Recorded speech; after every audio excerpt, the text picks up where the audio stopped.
Hello, my friends. I'm Natalie, and I live in LA with my husband. I have a 26-year-old daughter who recently got married, but it was quite dramatic.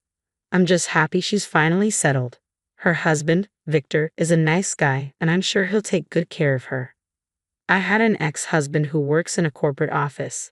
I was already working at a local pharmacy when he got that job. He was always very relaxed and indifferent, like the typical man, while I was the typical woman. We fell in love quickly and got married. But our marriage became boring over time. He'd leave for work early, come back, talk a little, and then go to sleep. I don't understand why people like this want to get married. Our relationship had no middle ground. It was either extreme love with parties and gifts or cold silence.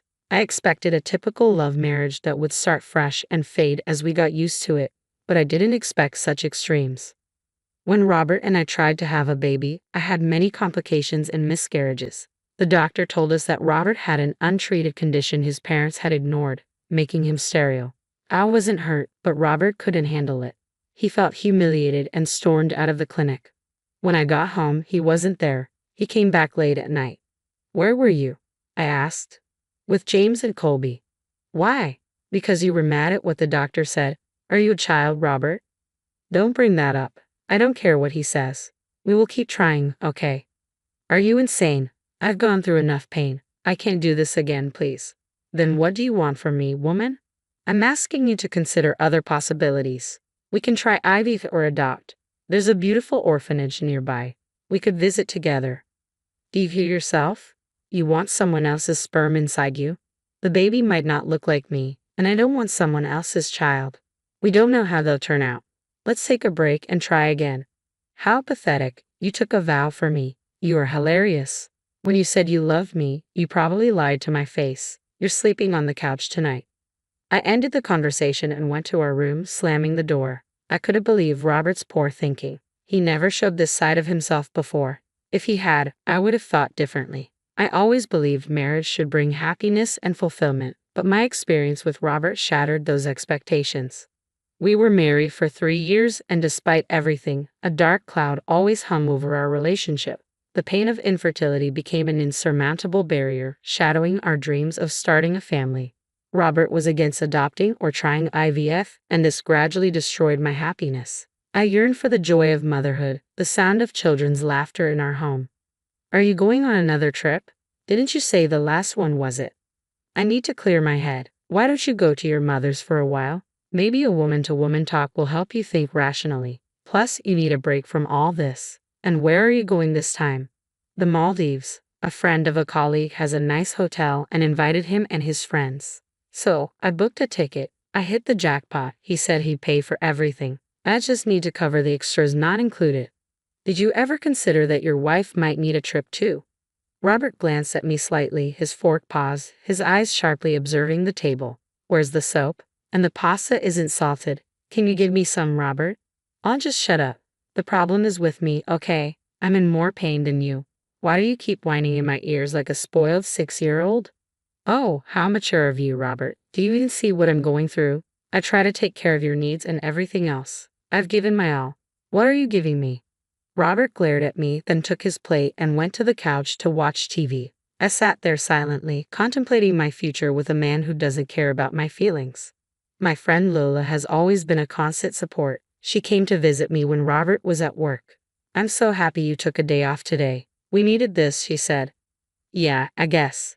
So, how's everything with Robert?" I sighed, feeling like I always dragged her into my mess. "Natalie, you've seemed distant lately. Is everything okay between you and Robert?" "It's been hard, Lola. Ever since Robert found out he's sterile, he's become emotionally distant. It's like he's lost his sense of self and shut me out." Lola placed a comforting hand on my shoulder. "I can only imagine how difficult this must be for both of you. Infertility can take a toll on even the strongest relationships. Have you talked to him about how you feel?" "I've tried, but he shuts down whenever I bring it up. He's built this wall around himself, and I don't know how to break through it." Lola's eyes were full of empathy. "Natalie, it's important to remember that Robert is dealing with his grief and feelings of inadequacy. He might need time to process his emotions, but that doesn't mean you have to face this alone. I miss the connection we used to have. We were always there for each other, and now it feels like he's slipping away." You're right to feel that way, Natalie. Sometimes people need a reminder of the love and support they have. Have you considered couples therapy? It might help bridge the gap between you two. I never thought about that. Maybe therapy could provide the space we need to heal together. Thank you, Lola. I needed this perspective. When I talked to Robert about therapy, he got more agitated. So now, I'm one of your gossip topics, huh? You're getting me wrong. I just needed to vent, and Lola is a nice girl. She would never make a big deal about it. Talking about my vulnerabilities to other people is not funny, Natalie. You know how I feel about that, yet you still did it. I'm sorry, but can you please not yell at me? I was really worried about you and just wanted to help. I love you. If you did, you wouldn't have done this. He didn't have dinner that night and went straight to sleep. A few days later, as he was getting ready for his trip, he told me his mom was unwell and needed to stay with us. We have 2 bedrooms. She can stay in the guest room, he said. I'm not upset about it, but it'll be hard for me to manage everything since I have a job too. Well, hire a nanny then. That would be an extra cost. Don't worry about the money, Natalie. I'll cover it. But that never happened. Robert was transferred to a new office in New York. He said he'd call and visit, but I felt our marriage was ending. I wanted to spend a proper evening together, so I took him out for dinner. We had fun, but also felt strained. A few days later, he left me and his mother moved in with me. She was old and had quite an attitude, making the nanny's job difficult. I was getting tired and needed a break. One night, I went clubbing and met Louis. I never thought I'd find myself in an extramarital affair. But life surprises you. It was a breezy evening when we first met. There was an instant connection between us. He had a magnetism that drew me in, and as the night progressed, our conversations became deeper. Louis made me feel seen, desired, and alive in a way that had long been absent from my marriage. Why are you still with him?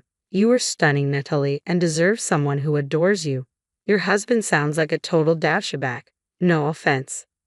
I don't know. Maybe it's because I love him, or think I still love him. I understand he's going through a lot, but he should know he's not alone. I am here and have never forced him into anything. He doesn't like the idea of other youth or adoption, but I don't get it. What's so wrong with seeking a different alternative? I asked. Damn, his personality screams insecure, Louis replied. Well, some guys just don't like considering their partners as equals. When was the last time he made any effort for you? He goes on frequent trips, right? Did he ever invite you to any of them? That says a lot, Natalie. I'm not here to encourage you to leave him, but maybe it's time you stop fighting for something that isn't worth it. If I were in your place, I would ditch him right then and there. It's not as simple as you think, Louis. His mother is involved now, and I have to take care of her. Oh, I hate this. Why me? I lamented. Hey, you were in a club, right? Just have fun while you're here. Let's have a good time. I have the perfect idea. I have my car. Let's go for a midnight drive. Really? Are you sure? Yeah. Your nanny is taking care of your mom, so you don't have a curfew.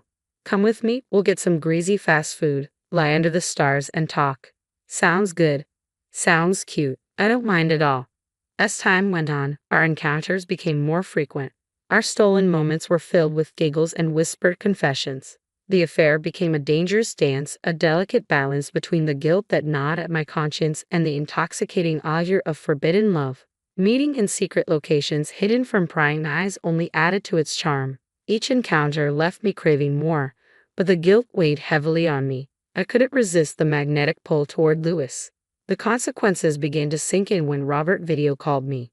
The guilt I carried seeped into every aspect of my life. I saw the pain in Robert's eyes, the growing distance between us, and the erosion of trust. I wanted to end the affair and remain friends with Louis, but when I went to his apartment, I was overwhelmed by his charm. He welcomed me with a warm smile, and as we talked and had a few drinks, I ended up kissing him. That was it. I had made a mess. After that night, I completely cut off Louis. He called me multiple times, but I couldn't face him. One day, when I was leaving for work, Louis was waiting outside my house.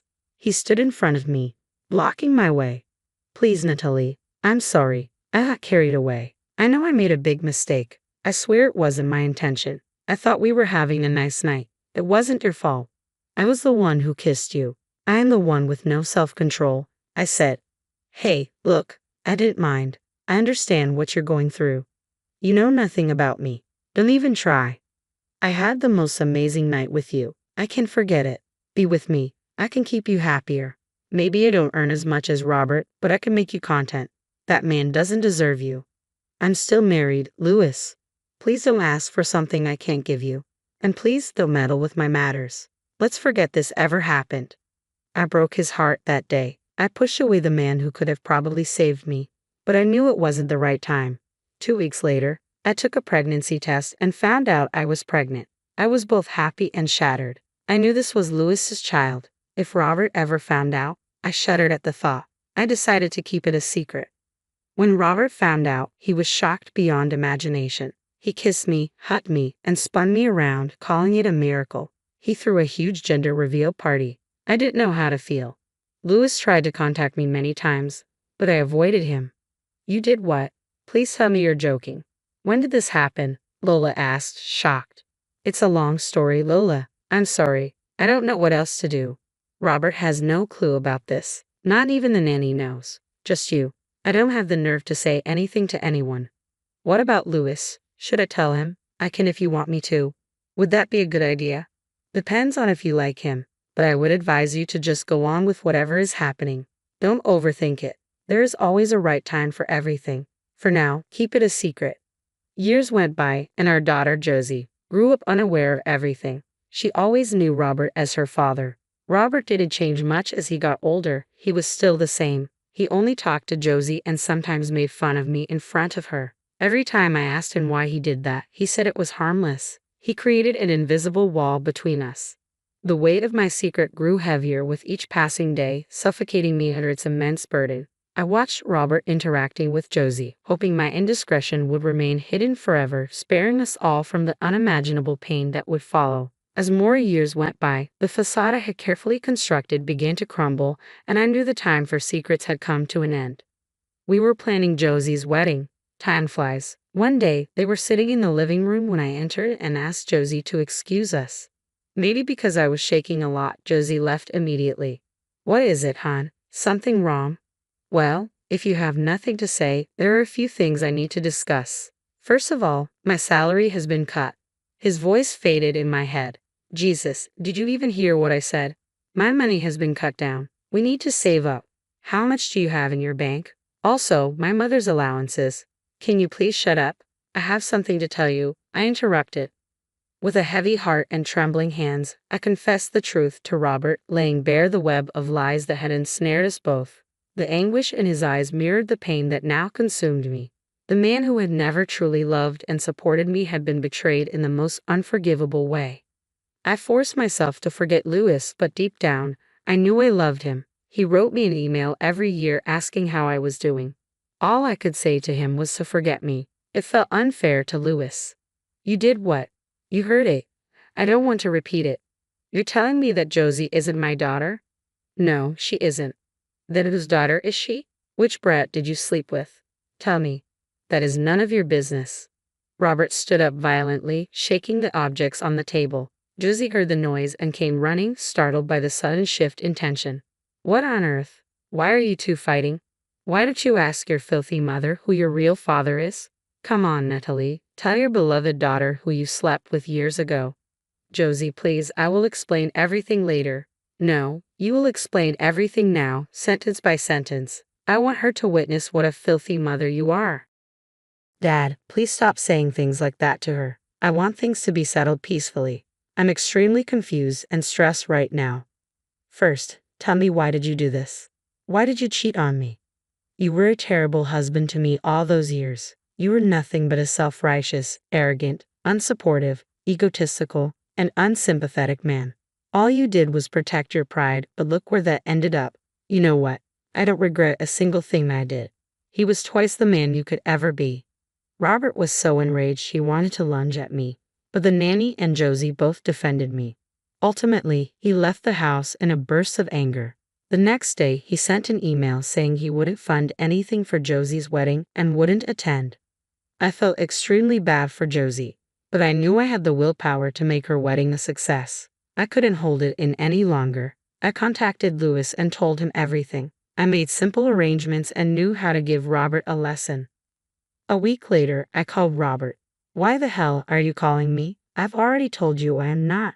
Oh no, I just called to say that I dismissed the nanny. Your mother is probably alone right now, and I have left with my stuff, so the house is yours. Do whatever you want. I just don't give a damn. Wait, what do you mean you left? And what about Mom's allowance? Not my headache anymore. She is a pathetic person anyway, gave the nanny an extremely hard time. Plus all the bills and stuff will be paid by you from now on. I am not doing it. You escaped your marriage and responsibilities all these years. Now, let it come and bite you back. Wait a second, Natalie. Honey, please, you know my expenses have gone down. I know, just like I said, it is none of my business. Goodbye, Robert. I cut the call. The tragic tale ends here. Louis and I met at a pub again, and it was so happy to see him. He was still the same, bubbly, cheery, and romantic. We both planned Josie's wedding. It was done at a fantastic location. Though the venue was small and compact, it was warm and filled with people we genuinely loved. We had a joyous celebration with food, music, dance, and a lot of jumping around. Robert kept calling me, but this time when I ignored his calls, I felt no guilt whatsoever. I was with my daughter and the man I loved most. The most beautiful part was that I could reunite Josie with her true father, who walked her down the aisle. I know I have a lot of explaining to do, but all that can wait for another time.